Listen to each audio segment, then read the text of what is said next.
everyone. Welcome to the Key West Tropical Forest and Botanical Garden. If you've ever been to the garden here on Stock Island before, you might have met us. We're the education team, and my name is Miss Kelsey.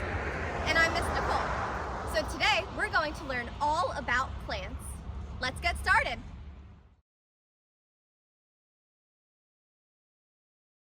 So first, we're going to talk about why plants are so important. They're important to us for a lot of different reasons. One of those reasons is the air that we breathe. Do you know the kind of air that we need to breathe? It's called oxygen. So plants take up the bad air, carbon dioxide, and they give off oxygen, the good air that we need to breathe. Another reason why plants are so important to us is that they clean the water. So all the water that we need to drink and to survive, plants help to clean that for us. Another reason why they're so important is that they provide a home to lots of animals. Have you ever seen a bird's nest in a tree? That's the home of the baby bird, and they couldn't have that without our trees. Plants also provide protection for animals, but also for humans, for us. Have you ever seen mangroves or heard of a mangrove tree? Well, those are the big trees that grow in salt water all around the Keys, and they protect us from big storms like Hurricane Irma that we had down here 3 years ago. Hey Kelsey, look what I found. Oh wow, you've got some palm berries. So I'm gonna eat it. Wait, those are for the birds. We don't want to eat them. Oh man, so this is bird food? It is, it's really important for them. And they come from plants too? They do. Oh, but what about lettuce? We can eat lettuce. But we just can't eat these. Just not those berries. Oh, but I guess that's what makes plants important too. They're also food. So plants are food for animals and humans, just like us. Here we have a Spanish needle plant. This is an invasive wildflower here in the Florida Keys, meaning that it's not from here and it spreads very quickly. I'm going to uproot this plant so that we can learn more about plant parts.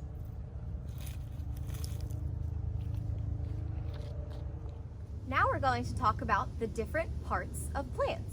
All plants have some pretty similar parts. So we have here a Spanish needle. You've probably seen this type of wildflower growing around your home. So at the bottom of all plants, we have something that helps anchor them into the ground, the roots. And then as we go up the roots, we have the stem, which helps the flower stand nice and tall and supports it. And then we have the leaves. The leaves help to collect sunlight. And some plants at the top have a flower. And the flowers attract pollinators, so like bees and butterflies. And now we're going to dissect this Spanish needle. So what does that mean?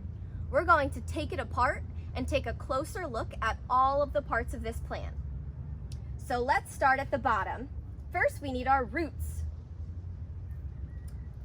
So remember, the roots help anchor it into the ground. So let's take it apart and put it with our roots. Next, we have our stem. This is the part that helps support and hold it nice and tall. So stems can look differently on different plants. On this Spanish needle, we have a green stem. And then we have some leaves, which collect the sunlight. And leaves can be all different shapes and sizes. They can be small, they can be big, they can be round, they can be pointy. And then at the top, we have our flower. And the flower is what is going to attract our pollinators, like our bugs. And flowers can look all different in different types of colors and shapes. And with some plants, we have seeds. So the Spanish needle has some funny seeds. They're pretty sticky. So sometimes they get stuck to our clothes. They can also get stuck to our shoes, our socks, and even our animals' furs, like our cats and dogs. And that's how the seeds get spread around. So these are the different parts of the plant dissected. We're going to talk about what plants need. So first of all, let's think about what we need to live, because plants are living just like we are. So let's think about it. Well, you need air to breathe, you need water to drink, you need food for energy, and you need a place to live. So what about plants? Like I said, they're living just like we are. So plants need water, plants need food, they get their energy from the sun, plants need a place to live, in their case it's soil, and they get nutrients from the soil, which is also part of their food. Plants also need air to breathe, and they need to reproduce. They need to make more plants, so they need pollinators in order to do that. So now we're going to talk about all of the parts of the plant that we just dissected a few minutes ago and what the job is of each part of the plant. So how does each part help the plant to survive? Well, let's start at the bottom with our roots. Where are the roots? Well, the roots of the plant are inside of the ground, in the soil. So the roots help to take up nutrients from the soil and give the plant a place to live. So we're going to assign our nutrients in soil to the roots of the plant. Roots also take up water from the ground.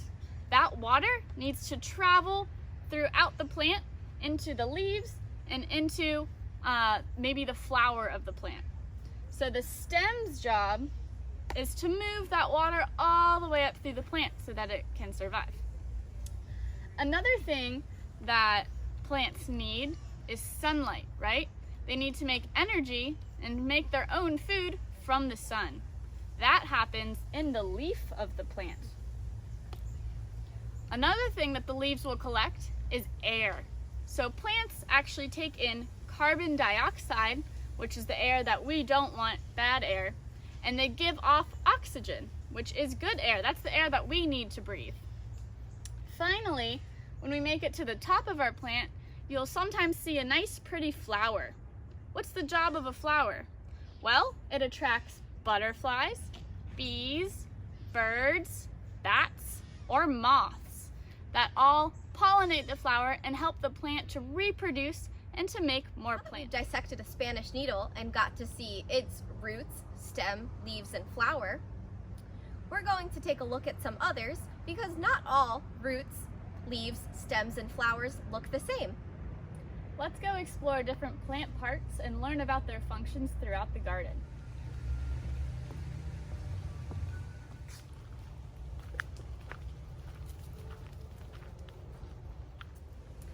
So we talked about the different parts of a Spanish needle, but now let's talk about some of the parts of a Poinciana tree.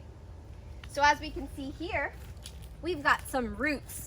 These are some exposed roots, and they are much larger than the Spanish needle roots because they need to protect this whole tree. And instead of a regular stem, we have a very large tree trunk. And as we go up the trunk, we can see the leaves, which catch the energy from the sun. And we don't have any flowers blooming at this moment, but we do have some seed pods. And I found one over here on the ground. So inside the seed pods are the seeds. And they have two sides to it, which protect the seeds as an outer layer. And once the seed pods break open, all the seeds that are inside fall out. And that's how this seed can be dispersed and help to grow more Poinciana trees. Just like leaves can come in all different shapes and sizes, so can roots. Here we have an autograph tree, which got its name because of its very strong and durable leaves that can actually be written on, and it stays that way until the leaves fall off the tree. But as far as the roots go, here we can see lots of roots very high up in the ground. They're just as tall as me. These are called prop roots, which is an adaptation by this tree and many others as a way to stabilize the tree. So you can see it's growing down out of the trunk, and it helps to stabilize them into the ground. That way, if a storm heavy winds and rain comes around, this tree will be stable enough to hold its ground with these additional prop roots. So here we have some mangroves. Now mangrove is a tree that can grow in salt water, so it has some unique adaptations. Right here, I have a propagule. So this is actually like the seed of a mangrove. Now how these work is that they fall from the tree into the water, and then they're able to float along until eventually they sink and grow roots and start to grow into a full-grown mangrove tree. Some other unique features we have are all these crazy looking roots behind me. So you'll see that they almost look like they're taking steps. They're coming up and down and out, just like you were to do if you were to take a step. That's why they're called walking roots.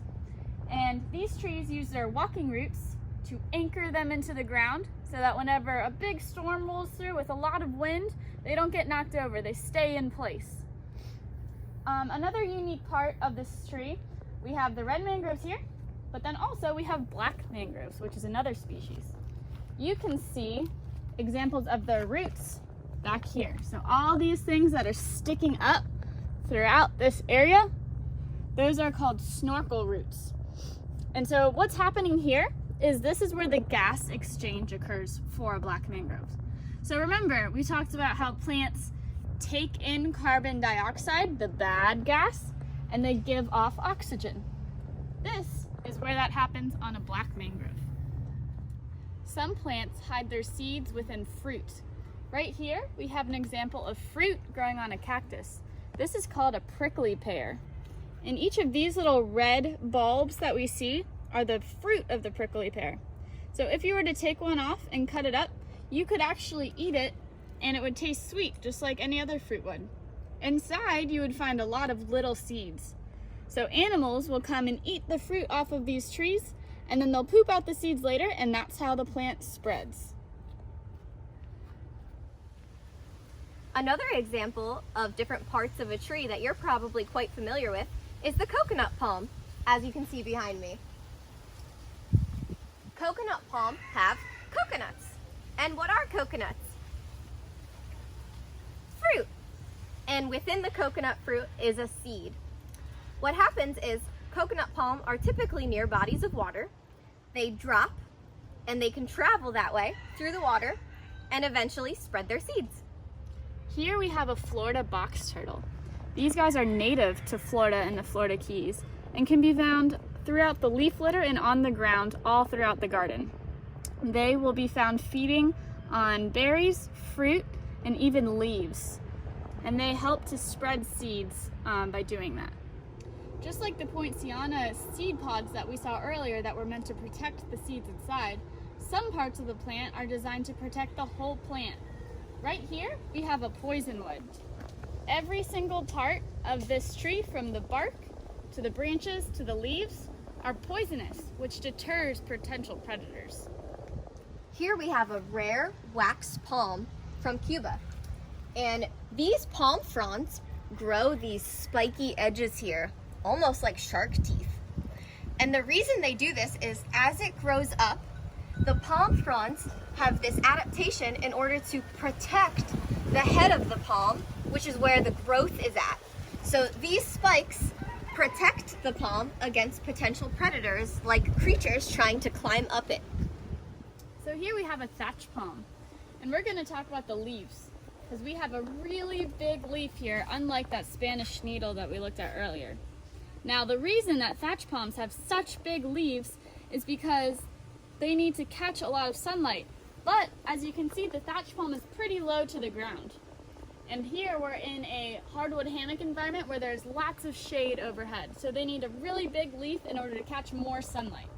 So the main job of stems, like we mentioned earlier, is to support the plant and to make sure that the plant has access, it can reach the sunlight. So vines have adapted a special way to climb up other plants in order to reach the sunlight. This one that we see here has wrapped itself around this palm leaf. So this vine started all the way down here at the bottom. Notice that there's not much sunlight and it's very shaded because of these really big palm trees. Eventually it climbed up, curled around different parts of this leaf, and eventually made its way all the way up here, where it has much better access to sunlight. Here we have a Gumbo Limbo tree, also known as the Taurus tree because of its red peely bark resembling sunbird. We can see we have the roots down here, very large, just like the Poinciana. And then going up, we have the stem, which is actually a trunk because it's a tree. And up high, we have branches, which go out to our leaves. And we have berries and small flowers up there. The berries get eaten by birds, and the small flowers can be pollinated by different butterflies.